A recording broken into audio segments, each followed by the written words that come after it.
I'm Sam. And this is Gabe. And this is Coaster Wars. All right, ladies and gentlemen, welcome back to the Coaster Wars podcast, the unedited, unclipped podcast. We are here today talking about some old roller coasters. Yeah, today is our oldest credits of mine and Gabe's list, and I'm really excited to talk about my coaster. I thought it was a lot of fun. And then Gabe's coaster, I mean, that's an old favorite of both of ours. It's a fun little coaster at Cedar Point, and so I think it's going to be a good episode today. Yeah, and by oldest coasters, we're not saying like our very first credits. These are actually the oldest constructed credits is what we're talking about here. So it doesn't matter when we actually physically rode them. It's just the actual age of the roller coaster is what we're talking about today. Yeah, that's probably a good thing to clarify. So yeah, it's the age of the coaster, not like our very first credits. Just a little clarification there. Yes, sir. And with that, why don't you announce our fighters? Okay. In the red corner, standing at a massive height of 84 feet and reaching a top speed of 50 miles per hour. Hailing from the hills of Pennsylvania and the PTC gym, it is Comet. In the blue corner, standing at a height of 78 feet and reaching a top speed of 40 miles per hour. Hailing from the shores of Lake Erie and the PTC gym, it is Blue Streak. Let the fight begin. So the one I'm bringing is actually Blue Streak. That is my oldest credit. And mine is Comet at Hersheypark in Pennsylvania. Which one do you want to talk about first? Well, a little tidbit before we go into this. I have never ridden Comet. So we've both ridden Blue Streak, obviously, at Cedar Point. I have never made it out to Hersheypark yet. So just a little tidbit there. I guess let's talk about Comet. Let's go the old one first, right? The oldest one. Well, yeah, so these are both PTC trains, and I was looking at the stats and everything, and Comet's kind of like Blue Streak's big bad brother. It's a height of 84 feet, that drop is 78 feet, it's a speed of 50 miles per hour, and it's 3,360 feet long, so I think the drop is like 6 feet taller, and it's like 10 miles per hour faster, and it's just a little bit longer, I think, too, right? I got Comet at 3,360 feet, and I have Blue Streak at 2,558 feet. Yeah, so it's just a little bit older, a tiny bit taller, and just a little bit faster. One of the things I want to point out with Comet, though, before I get into this layout, is so when it was originally, so this is a 1946 roller coaster. When it was originally built, it had trains on it with what are called buzz bars. Yes. And I'm very sad to say that in commemoration of, I don't remember what anniversary it is, Hersheypark is actually getting new trains for this roller coaster with individual lap bars. But I rode it with the buzz bars, and it is supposed to be lap bars? I thought they were still going to keep the buzz bars. No, it's going to be individual lap bars on the new trains. Sad face. Yeah.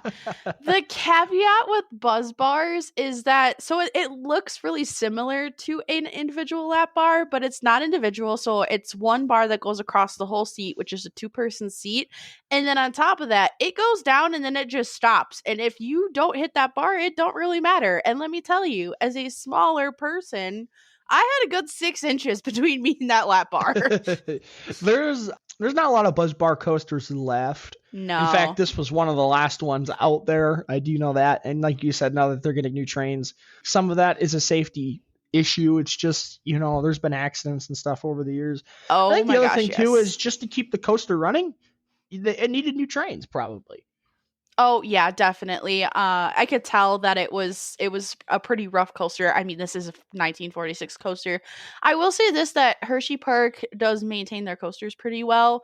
And even though it was from 46, and even though it is Woody Coaster rough, I think Hades 360 is rougher than this thing. So, well, the one thing you do got to remember is the forces aren't quite as extreme. You're not going to have, the crazy top speed of like 70, 80 miles per hour. So that's going to take some of the wear and tear off the track, and just the slower you go, the less aggressive a coaster is going to feel. Yeah. But Hershey Park is an individually owned park. It's not a Six Flags or Cedar Fair park. So I think, they're able to invest a little bit more money into their existing roller coasters and to make sure that they're still running at tip-top condition. The other thing is it is in Pennsylvania, so they don't have to deal with some of the harsher summer conditions that some of the other parks deal with. Mm-hmm. And then let's be honest here, it's definitely not like Mount Olympus where they don't maintain their coasters at all. So. Yes, very much so. And then another little thing with those new trains that they're getting, I'm hoping it'll improve dispatch times. Because of the age of this coaster, there's no block zones, so they only run one train on it. And let me tell you, that line, so when I went to Hershey Park, I got the Flash Pass, and even with the Flash Pass, I still waited a good maybe 45 minutes in that line. It took so long to load this train and dispatch it. And part of that was at Buzz It is Bar. a fairly popular ride at Hershey Park, isn't it? That too. And it's a very popular park, but then it's also centrally located. So right next to it, you also the ride is literally entangled with Sky Rush. Big Bear is right over there as well. And then the Arrow Looper coaster, I can't remember the name of it, is also all just packed in this one section of the park. So you got just a lot of ridership in that area. In general, basically. anyways. Yeah. It's, talking to people who are regulars at Hershey Park or that's like their home park, Comet is kind of like, the American Eagle or the Racer or the Gemini of this park. It's kind of one of those rides that, some people have grown up on. A lot of people really enjoy it. It could be their first ever roller coaster credit. So I think, again, it is more popular than some of the other wooden coasters out there. Oh, yeah. I was actually going to say that about this episode in general and the past couple episodes that we've been doing is these might not be the most crazy thrill machines out there. But like you said, there's a great amount of nostalgia factor about these rides. It may have been the first coaster you've ever ridden. And then they're just general public rides. These are really great for that. And they kind of take up some of the ridership. Like you said, it's really popular and it's just fun. And we like to say that it may not be the best on our list, but you know what? Coasters are meant to be fun, and that's what these are. Oh, absolutely. They're definitely a lot of fun. But go ahead. Yeah. Yeah, go ahead, dive into the layout and, tell us what this coaster is all about. All right. So right out of this station, you drop basically right into that chain lift hill. And Comet is literally intertwined with Sky Rush, like I was saying before. So their lift hills are actually directly right next to each other. And so you get a really good imposing view of Sky Rush because Sky Rush is over 200 feet. So that's this giant thing right next to you. But anyways, after that lift hill, you drop down that 78 feet to your max speed of 50 miles per hour, and then you are straight up into an elevated turnaround. And now this elevated turnaround is pretty high, almost as high as that drop. So when you drop off of it on the other side, it's another really good drop off. You then have quite a large airtime hill for some great floater, and then you jump back up into another elevated turnaround where you drop off and go back up into a right turn. This leads you in kind of the back section of the ride where there's some bunny hills and airtime. You have 2 hills, a turnaround, and then another 3 hills. And then you take a left turn into a final airtime hill of the ride that's a medium size. It's bigger than the ones that you just went through. And then a very small pop, maybe even a speed hill kind of thing that gives you good ejector actually. And then you lead into those final breaks. But what I want to talk about too with this ride is of course it sounds like a very standard airtime hills, elevated turnarounds and stuff, but if you watch a POV of this ride, a lot of these I'm trying to think how to describe it. Not everything is straight on this ride. It's got some jinky little baby adjustments at the bottom of some of the hills and stuff to get you going in the right direction. It's very, very slight. It's hard to notice on the POV, but you feel it when you are in that train, and especially when they had the buzz bars because you are not held in your seat. And I personally also didn't ride it with someone next to me. So I was able to really move around in that seat a lot. No, you can, looking at some of the pictures here, just that I've found on RCDB and other places, you can tell that there are some weird, kind of awkward, and that doesn't look like it's banked at all for some of these No. moments. No, it is not. So I could definitely see some really interesting lateral forces. Just hearing other people talk about this coaster, it's not a forceless old Woody that you would, so like some of the old ones, it's like, you're lucky to even feel anything other than like bumps and stuff. Yes. But just talking to other riders who've experienced this, it's not a forceless ride as far as what I've heard. Oh, yeah. With my experience with this ride, when you first come into Hersheypark, the very first ride that you see, big, bad, front and center, is actually Candemonium. But then as you get into the park, this is kind of like the next station that you see. So this was actually my second ride of the day. And then as Gabe said, I did a little bit of research, saw that this was a PTC. It was a 1946 roller coaster and had buzz bars. So I wasn't expecting much. So when I rode it, I was like, holy cow, how does this thing not have seatbelts yet? Holy crap. Like I said, it's definitely not a horseless ride.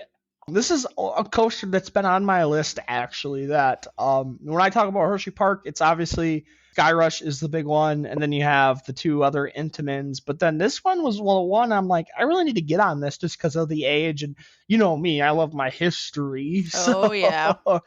It's definitely a coaster on my, I don't want to say bucket list, but it's on my list of places I need to get to. That's for sure. Oh, yeah. Just a couple more fun facts before we move on here. Talking about PTC, and we'll probably do a special on them eventually, but PTC has been operating since 1904. They haven't been building coasters that early, but that's when they started. But over the years, they have built 127 roller coasters, 24 of which are still operating today. And only 4 of those are older than Comet, and 2 of them were built in the 20s. So, yes. and then just a couple more quirky history things. This was the last coaster added to Hersheypark by Milton T. Hershey.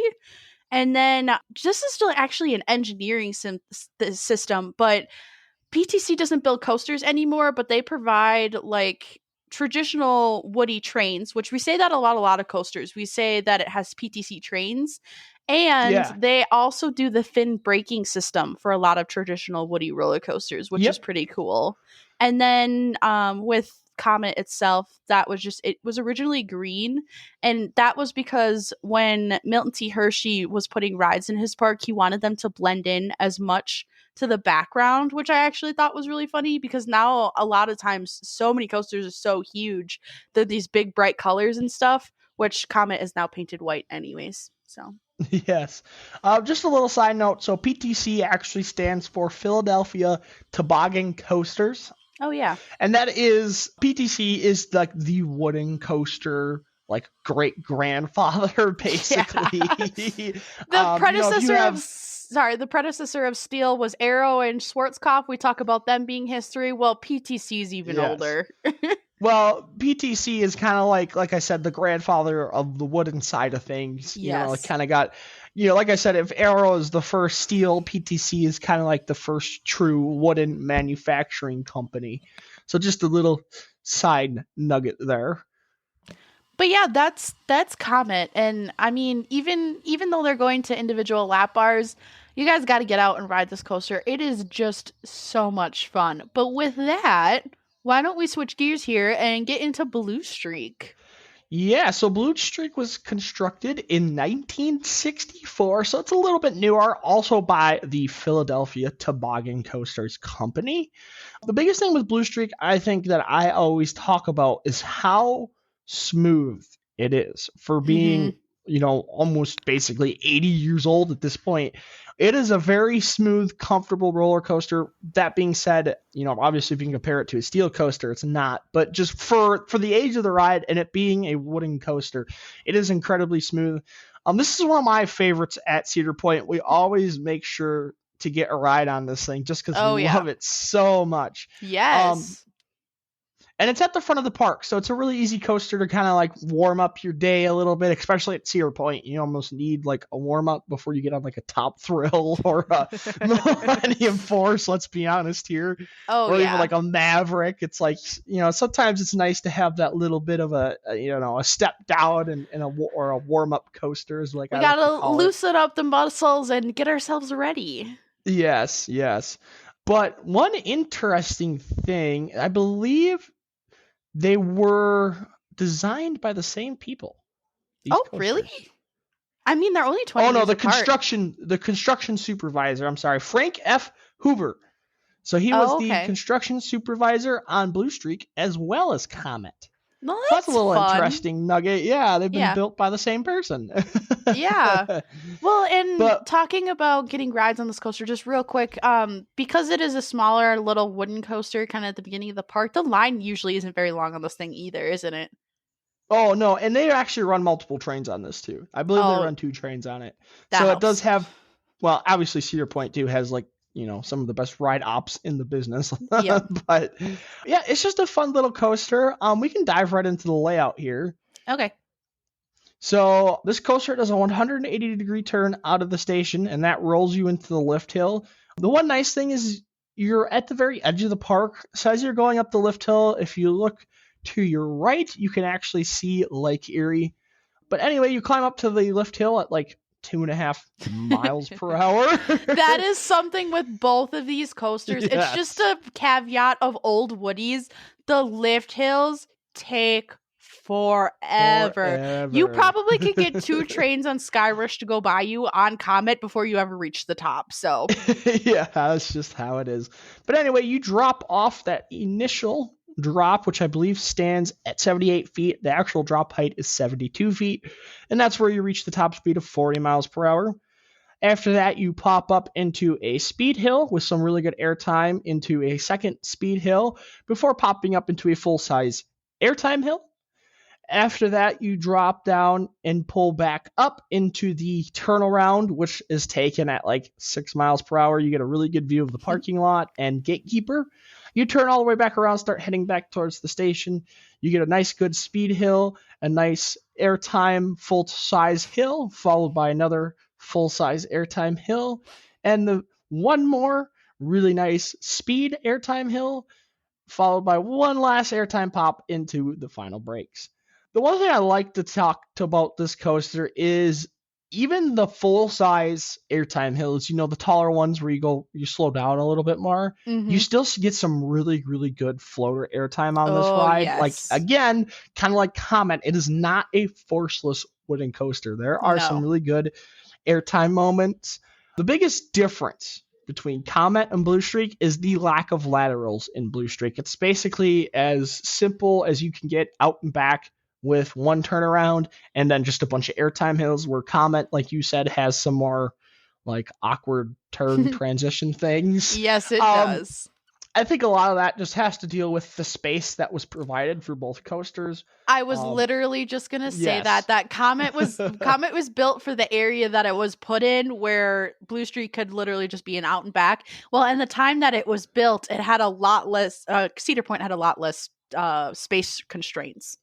Oh, for sure. Well, Cedar Point's a lot flatter too, isn't it? Oh, yeah, 100%. So Comet had to deal with some terrain issues where, Cedar Point's a flat island, basically, where they could just basically do whatever they wanted. Yep. So that's kind of how it just became an out and back layout, I think. But yeah, though we're going to keep iterating this all the time, is that it's just a really fun roller coaster. And Gabe is totally right about that airtime. It is some great floater. And then isn't there one hill that was like really, really sharp and actually got us towards the end? Kind of like it's actually the last one. It's the very, very last hill. So as you're coming up into the final breaks, the peak of the hill is like a little bit sharper than the rest of them, so it doesn't kind of hit you in the face a little bit. The other thing with these old Woodies is the brakes are aggressive. Oh my gosh, yes. Yes, it is a violent final brake moment, even though you're only doing, like let's say 30 miles an hour or whatever whatever speed you're going at the end. It is a violent full stop. Yes. Like, hold on to your teeth because they might fly out of your mouth because it's aggressive. I will say that is one slight difference with Comet is that the brakes aren't quite as aggressive, but I have to say that the final brakes on that ride are probably the longest brake run I've seen on any coaster I have ever ridden. It is like a full it would be like a full turnaround on the ride, but the whole thing is the brake run at the end. And you just like if anyone's ever ridden a coaster or wooden roller coaster before, and you know how like a lot of the times you roll off the final brakes and then you roll into the station and then you stop and then you're let forward a little bit more and then stop and then let forward a little bit more and then stop and then you're finally locked in to get out of the coaster. Comet is just has somehow elongated that whole entire process. It's like it's a huge brake run and then it slowly rolls into the station so slow. Oh my gosh, it's probably one of the reasons why the dispatch process does take as long as it does. Because it just takes that long for the train to get back to the station. Goodness gracious, yes. Oh my gosh. I think, that's just, some of that's just 20 years of progress on roller coasters and stuff. Being able to run multiple trains, being able to run a shorter brake run. The other thing I do like to talk about, though, is that I feel like Blue Streak is a little more visually appealing than Comet is. Yes. Just because it is like a nice kind of like baby blue and the trains are blue and red and it's just like a pretty little coaster at the front of the park at Cedar Point. Blue Streak for me is just, it's like, a cute little coaster that I just love so much. You know what I mean? Well, and even being at the very front of the park and right at the edge of the water, you have Lake Erie behind you. I can imagine like at sunset, it probably creates a really cinematic picture of this roller coaster. And then another thing that I don't think we mentioned is at the top of the chain lift, it has this little topper thing. And it's almost got like a pointed top or whatever. It almost makes it look like a castle or something. And then it has like a little lighthouse top. It's a lighthouse top. Yeah, that's a much better way to describe it. And it's got a little sign that does it say to stay in your seats or something? I think so. Or keep your hands and feet inside the ride vehicle at all times. Oh, I can read it. Hold on. Okay. Yeah, please keep arms and hands down, remain seated at all times is what the sign says. Yes. So just the whole picture is very, very pretty to look at, no matter what time of day you look at it. And then like Gabe said too, because it's at the front of the park, if you kind of get to the one side, you get Lake Erie directly behind you. You don't really have any other coasters or anything in the way. And you just get a really great view of this coaster. And so, yes, it is a fun little coaster. It is so much fun to ride. We ride it every single time that we go there. And it's just, the nostalgia factor too. Like Gabe said, it's probably a lot of people's first bigger coaster. Oh, yeah. Well, just, both these coasters, you could say that. They're more of a family ride. They're more, kid friendly than like a Sky Rush or, like I said, a Top Thrill. Yeah. Oh my gosh. Just, great family ride. You can get everybody on it, not just, your thrill seekers. And like you said, it's something that maybe your first credit. Again, with Comet, you could say the same thing. It's like your first credit. And they're cool little nostalgic coasters that we just love so much. Oh, yeah. And then getting into the history side of things, the last time we covered Blue Streak, I kind of talked about this.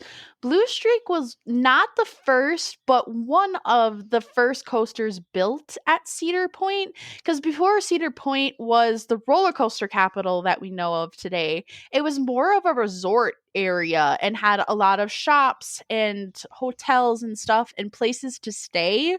So with the popularity of bringing on something like Blue Streak, it really segued the park to move towards roller coasters and kind of move away from that more resort town feel. And then I don't know what I was going to say after that. No, I totally understand what you're saying though. Blue Streak kind of move Cedar Point more towards an amusement park attraction versus being like a vacation island destination. Because let's be honest Yes. here, who's going to a vacation island destination in Ohio? Ye- Like, let's just be Everybody knows honest the here. memes about how Ohio is like, there's nothing there. There's just nothing there except for apparently Cedar, like every roller coaster park ever. Yeah, right. So I think they definitely made the right decision there to transition from a resort town to a roller coaster capital. 100%. That being said, though, I think, Comet probably has more history just because it is older. Same thing, though, with Hersheypark, though. It's one of the original coasters at Hersheypark, I believe. Oh, So, yes. both these coasters kind of started a major amusement park way back when. So that's always kind of cool to talk about as well and say that I was on this coaster and and it was the first one at the park. Yeah, it always is fun to say that. But with that, why don't we kind of segue here? We can talk about which one is your favorite. I think your decision is more important than mine just because you've actually ridden both. Yeah, I would have to say in terms of ride experience, I think Comet is better. Although I would have to rewrite it without the buzz bars because that was a major portion of why I loved that ride so much. Is like Woody is already, because it's only a lap bar, feel really out of the open and sort of out of control, but that buzz bar made it so much better. So I would have to rewrite it with the new trains to see if it is still as good. But as of right now, Comet is just a little bit better for me in terms of Blue Streak. Yeah, and for me to pick a winner here, I'm kind of basing off what I've heard about Comet and obviously your opinion of it. I think I'm also going to have to go with Comet on this one, just because Blue Streak is a little bit shorter, it is a little bit slower, it is more of a family coaster, and then just the lack of laterals in Blue Streak. That's probably the one knock on it, where Comet still has, some really, really cool lateral moments. And I've always been, especially on wooden coasters, like, I've been a lateral guy and stuff. Yeah. So I'll definitely have to go on that route. It's definitely a coaster I need to get on. I need to get a ride on this thing, man. But I'll go with Comet today here in this battle as well. Yay, I won one. I'm so excited. Oh, whatever. You've won several now. I know. I'm just excited when I do win one, okay? I'm sorry. With that, what do we got going on here next week? Next week, oh my gosh, we are gonna have a fun one. I'm so excited to talk about my roller coaster, but yours is gonna be an exciting one too. We have mine and Gabe's bucket list coasters. Now, I will explain this a little bit. This is a coaster that is on our bucket list that we both have not ridden yet. So it's going to be really interesting to talk about two coasters that we have not ridden yet. Yeah, well, the other thing too is we're talking about one coaster that doesn't even exist yet. So yes. Well, I think it's actually under construction right now, I believe. Well, we'll talk about that the next episode. We'll get into it next week. I am so utterly excited to talk about this coaster. I cannot wait. Oh my gosh. Yes, this episode was just kind of a short and sweet one. The next one is definitely going to be a little bit longer and more in depth. That's for sure. Yes. But with that, everybody, thank you for listening to our podcast. Remember to send us any suggestions for any kind of episode, our Coasters 101s, our episodes, or our Coaster Battles episodes at coasterwarspodcast@gmail.com. It is in the description. Do you have our Instagram up yet? I do actually. Yes, you can find us on Instagram at Coaster Wars Podcast. You can find us on Facebook at Coaster Wars. We are also now up on YouTube as well, and that's Coaster Wars Podcast. And then we also have a Twitter X account, whatever the heck it's called nowadays, and that is also Coaster Wars Podcast. Tweet us. Yeah, so interesting. Basically the function of these is I will be putting out pictures of whatever episode we're going to be doing, any updates on mine and Gabe's trips if we're going on trips, and then of course this is a space for you guys to also get into contact with us, leave us any comments, any feedback, even if you hated it, leave us a 1-star review. I'll see if I can't change something. No, I'll just delete it. Yeah, Control Alt Delete. That never happened. Okay. But Yes, so we're up on all the socials. We have an email as well. So, but with that, thank you for listening, everybody. Bye-bye. Bye-bye.